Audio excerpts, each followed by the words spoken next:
Good morning, back to school. But guess what? As I'm driving and I know everybody driving the car and they listen to music, and all you're hearing is about like loving, who is breaking up, who is messing around. It's all about relationship, the flesh. And I started to get angry, like, oh my God, all they're telling us is about the flesh, the flesh. No wonder no relationship work, and people are divorcing so fast, and relationship is in a mess. But you have to think of it. We live in this flesh, in the body. The spirit is for another world, because when you go to heaven, you don't have to worry about the flesh. So now you're in the flesh, you have to get the spirit right. And it causes confusion, because now you're wondering, okay, how am I going to deal with my body? I need to have a partner, but at the same time they're acting shady. How do you deal with that? And even as a Christian, it's like, how much can you take? And then sometimes you stop. I remember Tina Turner be like, man, you don't want to be in a relationship like Tina Turner. Everybody have their own story.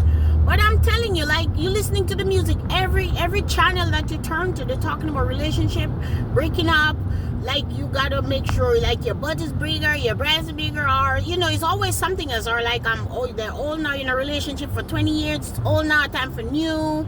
So there's like all vexation of our spirit. But at the same time, as a believer and as a Christian, how do you live in this time with just all this chaos and still maintain a holiness for God? How do you live? You can really share and tell me in your comments, how do you get through this life when your flesh have needs, and your partners, or you don't have a partner? How do you date? How do you live holy? It's just a mess, because nobody wants to go through the road with somebody hurting you, somebody, whether, there's different kind of abuse. Somebody is financially, emotionally abused. And one of the things the other day, speaking of that, somebody tell me, say, listen, nobody can know you're hungry unless you tell them you're hungry. And they say, closed mouth don't get fed. So that's what I'm saying. In relationship, be honest. Just tell the person, listen, I'm getting tired of this. Or maybe we go to bed at 7 o'clock. Yeah, I'm tired of this. We're not old yet. Let's try to do something different. I mean, it's just chaos, but each person have to figure out how we're going to make our relationship work, and how we're going to maintain that strong relationship where we're not having all these divorces and relationship issues. Because for me, I'm on my third marriage, and I'm still having issues, and I'm like, I don't want to be going on a fourth. But sometimes you wonder, if a person hit with you and they want to go, what are you going to do? You can't bound them to go.